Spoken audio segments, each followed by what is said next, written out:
हरमीत मैं बिल्कुल सिंपल कर रहा हूँ। हरमीत इसमें इन्होंने चाल खेली है। मैं सादा सी बात बताऊं कि अगर नून लीग पीडीएम के अंदर रह जी। करके नून लीग को पता चलेगा कि अगला इलेक्शन इनको बता दिया जाए, यानी प्री रेग्ड हो जाए, तो ये हुँ, जीत रहे हैं तो फिर इनकी स्ट्रेटेजी डिफरेंट होगी। हुँ। और अगर जो है ये हार रहे होंगे तो हुँ, स्ट्रेटेजी डिफरेंट होगी। अब ये करने ये जा रहे हैं क्योंकि आगे हंग गवर्नमेंट बननी है। सारी की सारी जो है वो किंग्स पार्टीज हैं, कुछ साइडलाइन किंग्स पार्टीज हैं। उन सब ने जब इलेक्शन में आना है तो ये क्या करेंगे कि बिजली और सब आईएमएफ के अगेंस्ट जो इंस्ट्रक्शंस के अगेंस्ट जो चीजें थी जो कि हमारे ही भले के लिए थी, वो ये क्या करेंगे कि ये सब चीजें रिलीफ के नाम पर दे देंगे, पेंशन्स भी बढ़ा देंगे, तनख्वाहें भी बढ़ा देंगे और कहेंगे जो मिनिमल वेज है वो आप इतना दे दें। ऐलान करने में तो कुछ नहीं जाता, देना तो है नहीं। तो क्या होगा कि लाला लाला हो जाएगी अवाम के बिल्कुल। अंदर और ये सारा मैटर बन जाएगा। तो एक्चुअल बात ये है कि हमारे पास हुँ, फंड्स हैं नहीं। आपने पीएसडीपी फंड कितना बनाया, अभी सोहा ने बड़ा शानदार बताया कि 71 अरब बिलियन डॉलर जो है बंगला बना रहा है। तो हुँ, बंगला की तो क्या बात हुँ, है क्या कि बात है! उन्होंने तो अच्छा बांग्लादेश जो है कमाल वो है। इस टाइम हुँ, पे अपना रजिस्टर करवा चुका पूरी दुनिया के अंदर, अपना टेक्सटाइल और पूरी दुनिया के अंदर उसकी लाइसेंसिंग दे चुका। और मैं आपको सामने आपके प्रोग्राम्स में कई सालों से ये चीखता आ रहा हूं कि हमारे किसी भी प्रोडक्ट, हमारे 71 प्रोडक्ट तकरीबन अगर जो अजनास हैं, उन्हीं को भी आपने पूरी दुनिया में रजिस्टर नहीं करवाया। हुँ, और हमारा मैकेनिज्म नहीं है कि हम दाल चावल चने ये लोग जो हैं वो बाकी सारी मुल्कों के अंदर बेच सके। हमारा इतना ज्यादा गोश्त है, हमारा डेयरी की प्रोडक्ट्स है जो हम तरीके से बेच सके, हमने इस पर भी काम नहीं किया। हमारी कौम ने एक्सपोर्ट को बढ़ाने के लिए काम ही नहीं किया। तो और हमारी जो मिनिस्ट्रीज हैं वो रिलक्टेंट हुँ, हैं किसी भी काम के करने में। अब प्रॉब्लम ये है कि जब ये भेजेंगे हुँ। तो हर चीज को सस्ता करके बजट में दे देंगे। इसके बाद इलेक्शन अनाउंस होगा।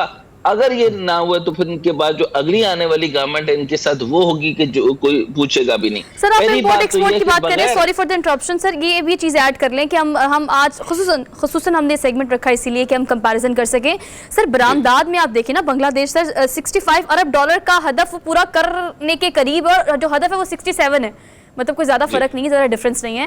पाकिस्तान का 38 का 38 अरब का, जो कि 21 अरब हमने पूरा किया है, लेकिन उसका डिफरेंस देखिए कितना ज़्यादा है। मतलब ये इंपोर्ट एक्सपोर्ट एक ऐसा सेक्टर है जिस पर हम बहुत ज़्यादा काम करने की जरूरत नहीं है, लेकिन ज़रिए मुबादला बहुत ज़्यादा कमाया जा सकता है। ज़र मुबादला तो मतलब हम कुछ बनाते तो हैं, लेकिन मैंने आपको बहुत ही मेन चीज़ बता दी कि हुँ, मेरी अगर कॉटन बेल्स है, वो मैं सस्ते में उठा के दूँ, मैं कार्टेल कर दूँ, मैं सही तरीके से उसकी लाइसेंस ना कराऊँ, मैं क्वालिटी इंश्योरेंस ना कराऊँ, मेरी दुनिया में उसकी खपत ही ना हो, तो मैं क्या करूँगा? बिल्कुल। बंगला में आज जिस तरह की आप बात कर रही हैं, बांग्लादेश ने अपने टेक्सटाइल को, अपने कॉटन को, अपने यॉन को, अपने जूट को रजिस्टर्ड करवाया है। सो उनकी माँग है पूरी सर दुनिया जी में। प्रोडक्शन में आप देखिए टर्की ना, से नहीं दे रहे। सर जी प्रोडक्शन में देखिए आप, प्रोडक्शन में 40वां नंबर भी नहीं आता उनका, अगर कपास की प्रोडक्शन की बात करें। और पाकिस्तान में देखिए, पाकिस्तान एग्जैक्टली। 5वां बड़ा मुल्क है प्रोडक्शन में कपास की। अच्छा, हम बहुत ज्यादा प्रोडक्शन करते हैं, लेकिन आपको पता है कि कहा हम जाती है। 1 रुपए टन के हिसाब से बेच देते हैं। सही बात। हमारे यहाँ के लोग जो है वो बिल्कुल जी। यहाँ के ही नहीं है, यहाँ के मिनिस्टर ये सारे के सारे जो है ये मिले हुए हैं और यहाँ सिर्फ कट खाना चाहते हैं और कुछ नहीं करना चाहते। अच्छा, अब जो मैं बात इंपॉर्टेंट बता रहा था वो अभी आपने बात कर दी, तो मैं बता रहा था कि बांग्लादेश का जो फॉरेन रिजर्व आपने अभी बता दिया कि 27 था, 27.4 यूएसडी था। इसी तरीके से 28.6 तक वो पहुंच गए हैं। हुँ, और इसकी तरफ जो उनके जो बैंकिंग सेक्टर है सही है। उसका बहुत कमाल का काम है।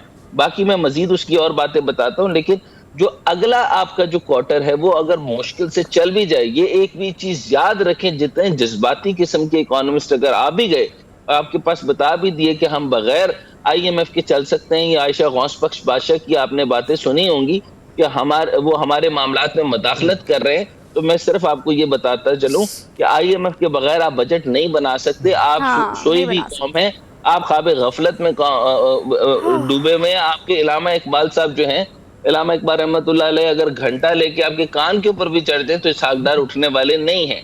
तो ये डॉक्टर इंपॉर्टेंट साहब एक बात और ये चीज है। आपसे जानना चाहेंगे, बड़ी अच्छी बात आपने की डॉक्टर साहब। जो आपने इकोनॉमिस्ट की बात की, हम इसहाकदार साहब को देखें तो उनकी जो स्टेटमेंट आई है कि ट्रिलियन डॉलर्स हमारे पास हैं, तो नहीं नहीं, उनको क्या आपको लगता इकोनॉमिस्ट है कि ना हमारी कहें, वो बची कहाँ खुची है? चीजें जो हैं उसका हिसाब वो लगा चुके हैं? अकाउंटेंट है प्लीज, उनको इकोनॉमिस्ट ना कहें, अकाउंटेंट है सर जी। सर डॉलर हाँ, और डाल मैं का वही कुछ सवाल जो मैंने connection- किया कि ट्रिलियन डॉलर्स हमारे पास हैं, तो मैं ये जानना चाह रहा हूं क्या हमारे पास तो सिर्फ हमारे गुर्दे बचे हैं, वो मेरे ख्याल में उसका हिसाब लगा रहे हैं सर?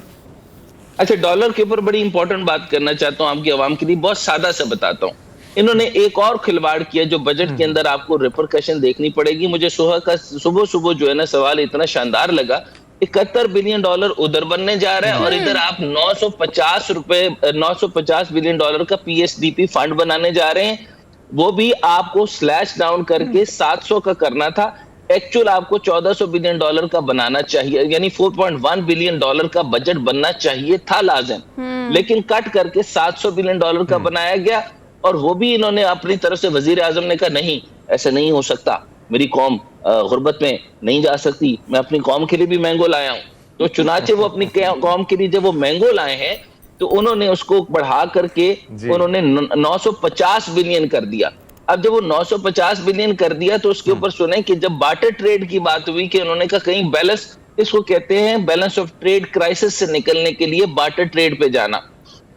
तो ईरान, पाकिस्तान, ईरान, अफगानिस्तान और रशिया के साथ इन्होंने बार्टर ट्रेड की कोशिश की। ये भी बताता चलो कि ईरान के साथ 35% का जो डीजल है पिछली दफा जो है वो सिर्फ स्मगल हुआ है, यानी ये ऑन रिकॉर्ड है, लेकिन आउट ऑफ रिकॉर्ड जो है यानी अनडॉक्यूमेंटेडली तकरीबन 65% डीजल जो है वो आपका ऑलरेडी हम लोग जो है वो स्मगल कर रहे हैं। तो हमारे, और दूसरी बात ये याद रखिए कि रशिया से हमने ना अभी तक तेल लिया है, ना ले सकते हैं, ना हमारे पास रिफाइनरीज हैं, और ले भी लें तो जो ऑयल उनके पास है वो क्रूड, वो चौथी टाइप का तेल है जिसकी वजह से वो हम सिर्फ इंडस्ट्री में इस्तेमाल कर सकते हैं और उसकी रिफाइनरीज हमारे पास नहीं है। तीसरी बात ये भी याद रखें कि हमारे पास गिरवी रखने के लिए हमारे पीआईए स्टील मिल, आप गिरवी रखने के लिए डॉक्टर हसनैन जावेद भी नहीं दे सकते, वो भी उनके लिए मेयार के मुताबिक नहीं है। आप सारी बातें ना इस वक्त टेक्निकल कर रहे हैं, टेक्निकलिटीज चले हमें समझ आती हैं, लेकिन सर अगर इमोशनल स्टेटमेंट की बात करें ना, आपको पता है फ्रेश स्टेटमेंट जो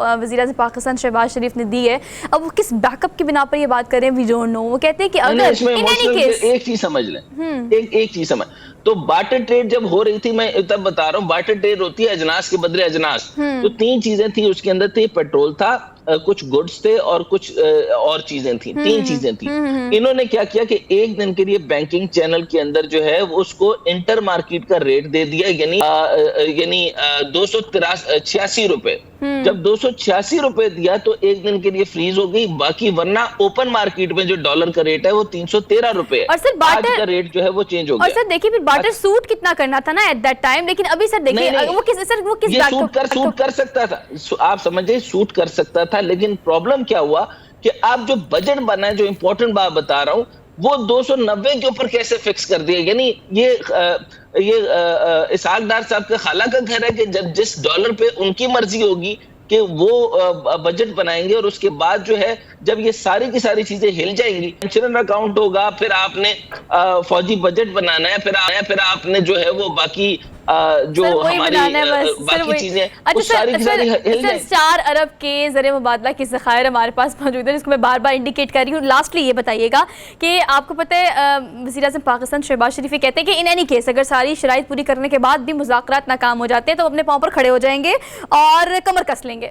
ये उन्होंने कहा। ये आज की जो फ्रेश सुर्खी है। कमर किस पे कसेंगे? देखिए मैं एक और बात भी बताऊं कि चाइना जो है वो प्रोजेक्ट बेस पे करता है। वो 2.3 का रोल ओवर भी जब उसने दिया था तो उन्होंने पैसे दोबारा वापस मंगवाए थे सेंट्रल अपने बैंक में वापस लेकर फिर 500 बिलियन दिया था, फिर 500 बिलियन दिया था, फिर 1000 दिया था। पूरा बैलेंस शीट बैलेंस करने के बाद उन्होंने दिया था। और वो भी जो भी करते हैं वो प्रोजेक्ट बेस करते हैं, इस तरह हार्ड कैश नहीं देते। हार्ड कैश सिर्फ आईएमएफ देता है।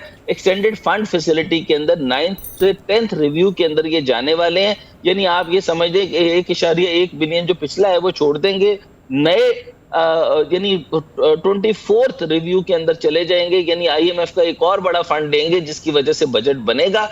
अगर वो मिल गया तो ये ठीक है doctor, thank you so much for your kind review.